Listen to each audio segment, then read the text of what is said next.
ಮತ್ತೆ ಇನ್ನೊಂದ್ ಏನಾಗ್ತಿತ್ತಂದ್ರ ದೆಹಲಿ ಜನತೆ ಒಂದ್ ದಿನಕ್ಕೆ ಒಂದು 100 ಲೆಟರ್ ಬರೀತಿದ್ರು. ಆ 100 ಲೆಟರ್ಗಳು ಅವಾಚ್ಯ ಶಬ್ದಗಳಿಂದ ಬರೀತಿದ್ರು. ಅವ್ನು ಭಯಂಕರ ಅವಾಚ್ಯ ಶಬ್ದಗಳು.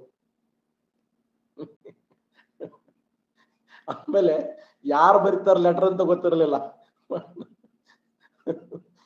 ಅವು ಆ ಲೆಟರ್ ಬರೆದ ಫಸ್ಟ್ ಏನಂದ್ರ, ದಯವಿಟ್ಟು ನೀವು ಯಾರು ಇದನ್ನ ಓಪನ್ ಮಾಡಬಾರದು, ಇದನ್ನ ರಾಜ ಮಹಾರಾಜರು ಓಪನ್ ಮಾಡ್ಬೇಕಂತ ಬರೀತಿರತ್ತ ಮೇಲ್ಗಡೆ. ಅವಾಗ ಅವರು ಯಾರು ಹಂಗೆ ಓಪನ್ ಮಾಡಕ್ ಸಾಧ್ಯ ಇಲ್ಲ.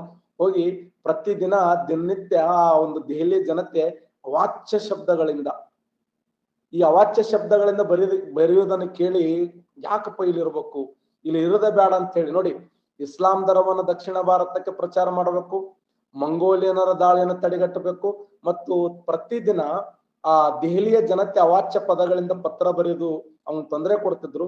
ಅದಕ್ಕೆ ನಾ ಯಾಕ ದೆಹಲಿಯಿಂದ ದೇವಗಿರಿಗೆ ರಾಜಧಾನಿ ವರ್ಗಾವಣೆ ಮಾಡಬಾರದು ಅಂತೇಳಿ ತಿಳ್ಕೊಂಡು ರಾಜಧಾನಿ ವರ್ಗಾವಣೆ ಮಾಡ್ಲಕ್ ಮುಂದಾಗ್ತಾನೆ. ಹೆಂಗ್ ಹೊಂಟಿತು ಜನ ಅಂತಂದ್ರೆ, ಅವ ಅಂದ ಇಷ್ಟು ಮಂದಿ ನೋಡಿಲ್ಲ ಹೇಳಿದ್ರು, ಇಷ್ಟು ಮಂದಿ ಇವ್ರು. ಯಾಕಂದ್ರೆ ಒಂದೊಂದು ಮನೆಯಾಗ ನಾ 2-3 ಮಂದಿ ಅಂತ ನೋಡಿದ್ದೆ. ಒಂದೊಂದು ಮನಿ ಅಂಗನವಾಡಿಯಾಗ ಎಷ್ಟು ಸಣ್ಣ ದೊಡ್ಡ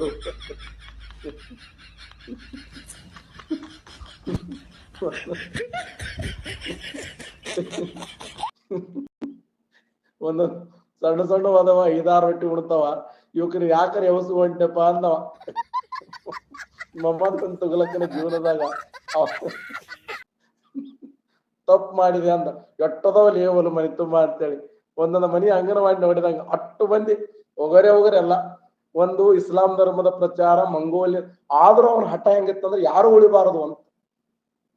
ಅದಕ್ಕೆ ಜಿಯಾವುದ್ದೀನ್ ಬರಾನ್ ಎನ್ನುವಂತ ಇತಿಹಾಸಕಾರ ಹೇಳ್ತಾನೆ, ದೆಹಲಿ ತನ್ನ ವೈಭವ ಎಷ್ಟರ ಮಟ್ಟಿಗೆ ಕಳೆದುಕೊಂಡಿತ್ತು ಎಂದರೆ ಅಲ್ಲಿ ನರಪಿಳ್ಳಿ ಆಗಲಿ ಉಳಿಯಲಿಲ್ಲ, ನಾಯಿ ಇಲ್ಲವೇ ಬೆಕ್ಕು ಮರಿಯಾಗಲಿ ಇರಲಿಲ್ಲ ಅಂತ.